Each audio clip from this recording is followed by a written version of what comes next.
오늘 함께 나누실 하나님의 말씀은 누가복음 15장 25절에서 32절 말씀이 되겠습니다.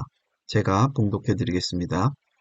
마다들은 밭에 있다가 돌아와 집에 가까이 왔을 때 풍악과 춤추는 소리를 듣고 한 종을 불러 이 무슨 일인가 물은데 대답하되 당신의 동생이 돌아왔음에 당신의 아버지가 건강한 그를 다시 맞아들이게 됨으로 인하여 탈진 송아지를 잡았나이다 하니 그가 노하여 들어가고자 하지 아니하거늘 아버지가 나와서 권한대 아버지께 대답하여 이르되 내가 여러 해 아버지를 섬겨 명을 어김이 없거늘 내게는 염소 새끼라도 주어 나와 내 벗으로 즐기게 하신 일이 없더니 아버지의 살림을 창녀들과 함께 삼켜버린 이 아들이 돌아오매 이를 위하여 살진 송아지를 잡으셨나이다.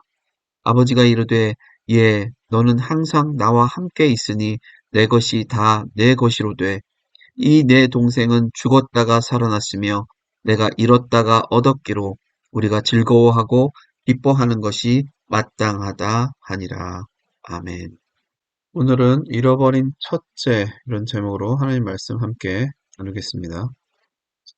지난 시간에 저희는 둘째 아들에 대해서 살펴보았습니다만 사실 교회 안에는 첫째와 같은 그리스도인들이 대다수일 것입니다. 첫째로 빗대어서 비유를 듣고 있는 청중은 바로 바리새인들과 서기관들입니다.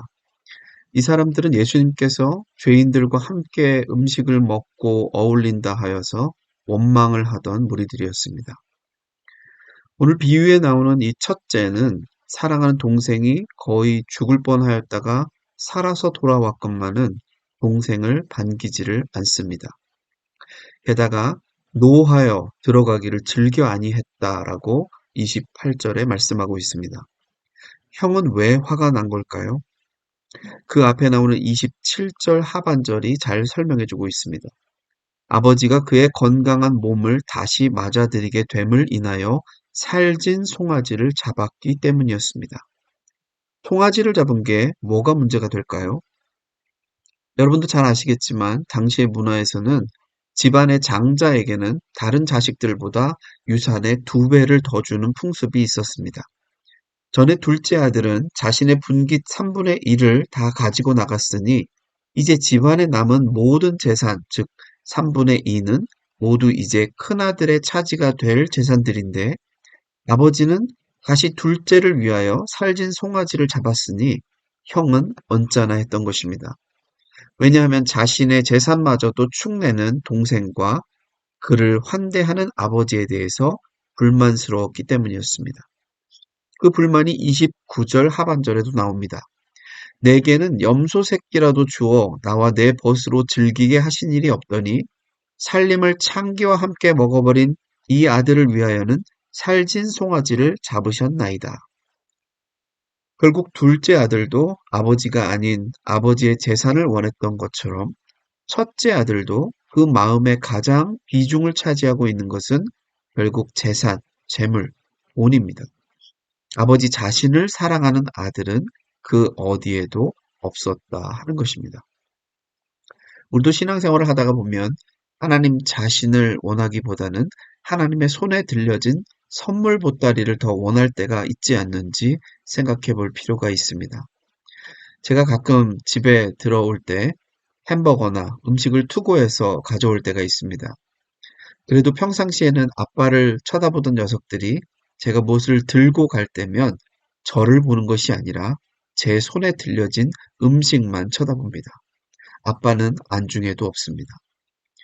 아내들이 예전에 월급날만 되면 남편은 안 쳐다보고 월급 봉투만 쳐다보는 것과도 비슷합니다.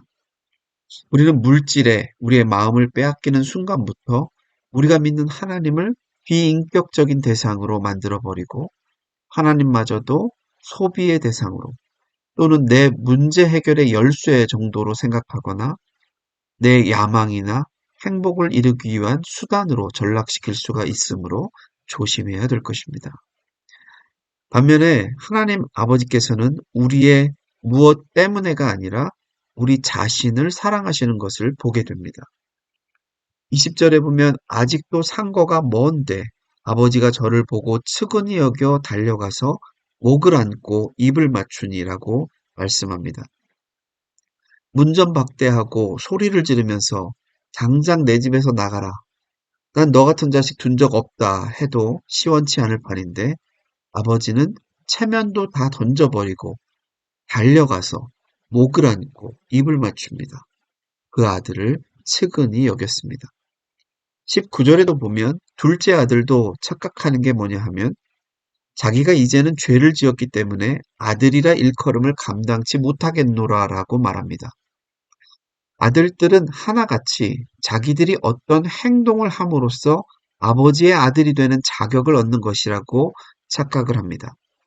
그러나 아버지의 마음은 그렇지가 않습니다. 아버지는 그들이 어떤 아들로서의 자격이 있거나 어떤 선행을 많이 했기 때문에 그들을 받아주는 것이 아니라 이미 그들을 내 아들들로 삼았기 때문에 그들을 받아주십니다. 우리는 이것을 은혜라고 합니다.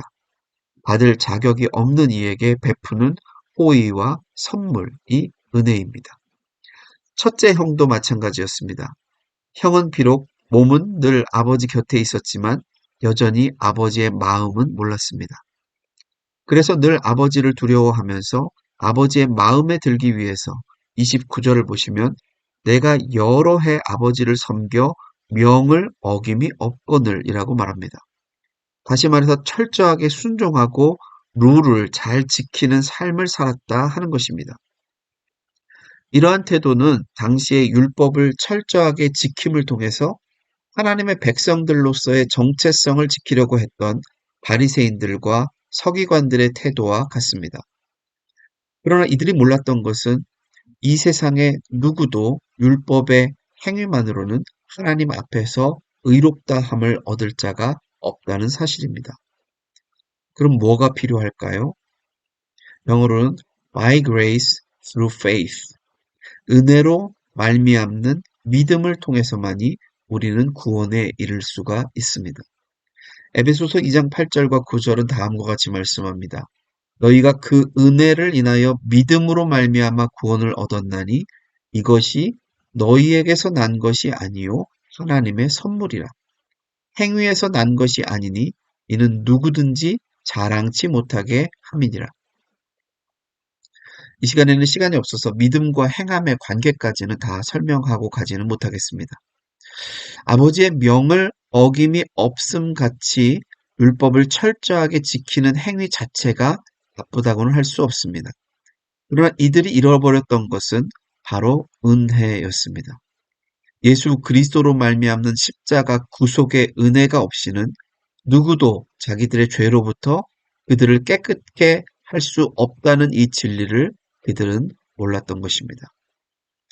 그리고 이들은 그러한 율법주의적인 자기 의에 충만해 있었기 때문에 이 첫째 형이 동생을 반기지 않았던 것처럼 자기들처럼 행동하지 않는 타인들을 향하여서 정죄의 눈초리로 보게 됩니다. 그러나 건강한 교회는 첫째 형과 같은 사람들이 많은 교회가 아니라 아버지와 같은 사람들이 많은 교회여야 될 줄로 믿습니다. 오늘날 현대 교회들 안에 둘째 아들과 같은 사람들이 별로 발을 못 붙이는 이유도 어쩌면 그들이 보기에 기독교인들은 너무나 다른 세상의 사람들처럼 보이기 때문인지도 모릅니다. 세상 사람들과 구별되고 분리되어져서 자기들만의 리그를 만드는 단체가 되고 있지는 않는지 생각해 볼 필요가 있습니다. 건강한 교회는 온몸에 문신을 했거나 창기가 들어와도 곁눈질하지 말고 웰컴 할 수 있는 교회일 것입니다.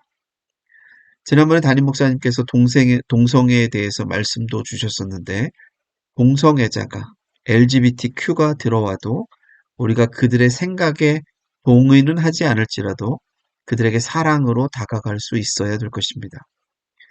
그런 면에서 저는 오늘날 교회의 문턱이 너무 높은 게 아닌가 하는 생각이 듭니다. 물론 우리 우림교회는 좀 예외인 것 같습니다. 누가 와도 웰컴하고 따뜻하게 맞아주는 분위기는 정말 좋은 것 같습니다.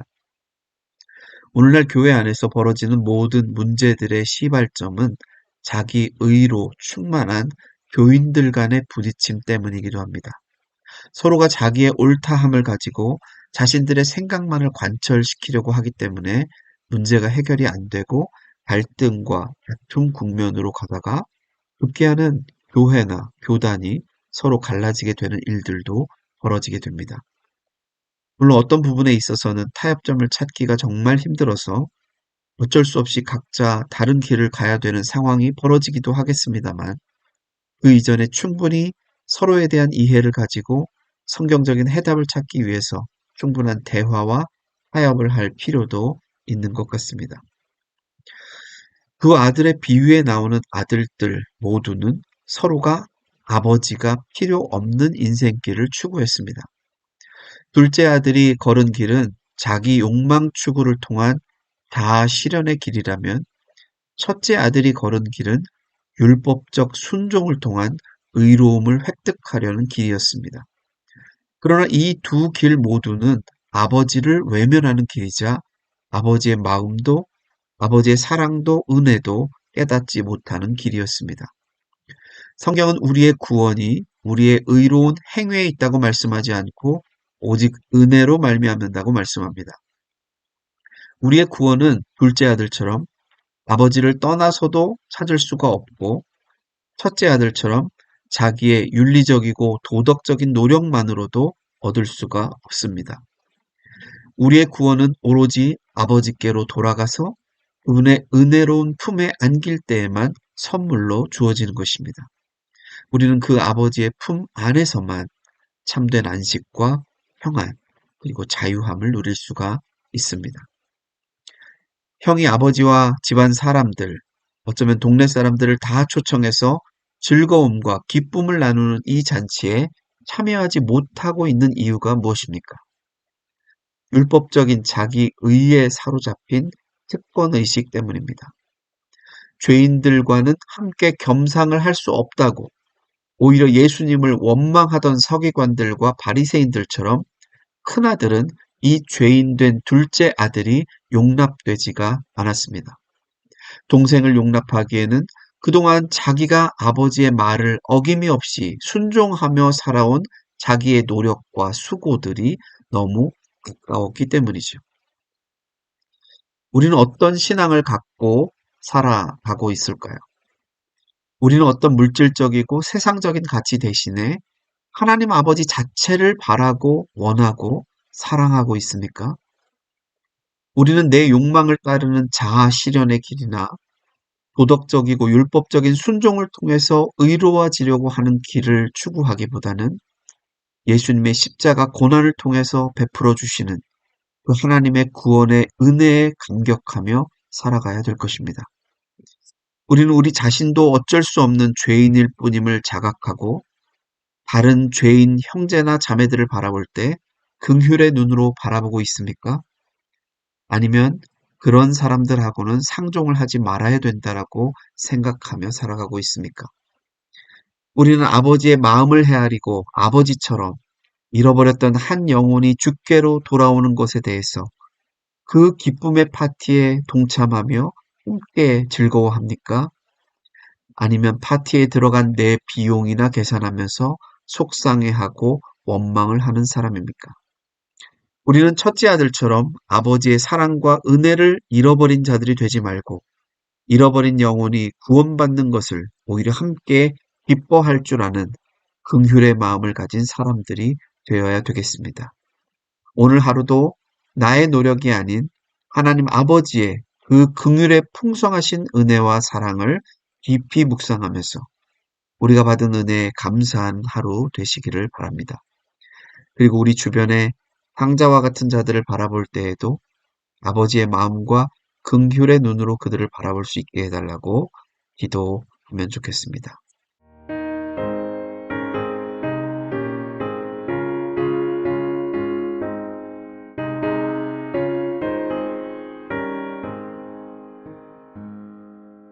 예수가 우리를 부르는 소리 그 음성 부드러워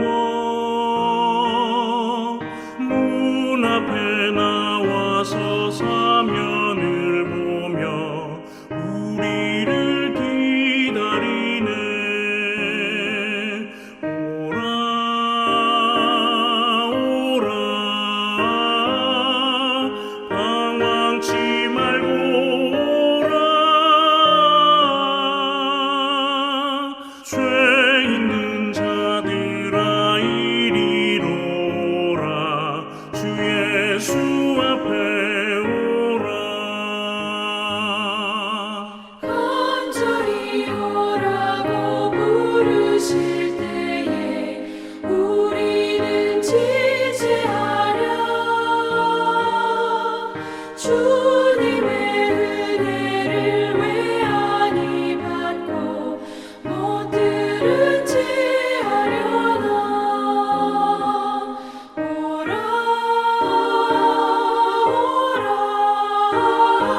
기도하시겠습니다. 사랑과 긍휼이 풍성하신 아버지, 오늘 저희들 잃어버린 두 아들의 비유를 통해서 저희 자신들의 신앙을 돌아봅니다. 우리의 신앙이 하나님 아버지 자체를 구하기보다 우리가 추구하는 어떤 세상적인 가치나 내 자아 실현의 도구로 주님을 이용하고 있지는 않는지요. 혹은 큰아들처럼 우리의 보잘것없는 율법적인 의에 사로잡혀서 그만한 눈으로 누군가를 바라보며 특권의식에 사로잡히거나 주님께서 베풀어 주시는 참된 은혜를 받아들이지도 누리지도 못한 채 수고하고 무거운 짐을 지고 살아가는 인생들이 되고 있지는 않는지요. 주님, 이번 사순절 기간을 통해서 우리 주님의 사랑과 은혜가 우리의 마음속 깊이 깨달아지고 경험되어지는 복된 시간들이 되게 하여 주시옵소서. 우리 주위에 내가 용납하기 힘든 이웃들을 만날 때에도 그들을 아버지의 마음으로 환대하며 사랑으로 우리의 마음을 열 수 있도록 저희들을 인도하여 주옵소서. 예수님의 이름으로 기도드렸습니다. 아멘.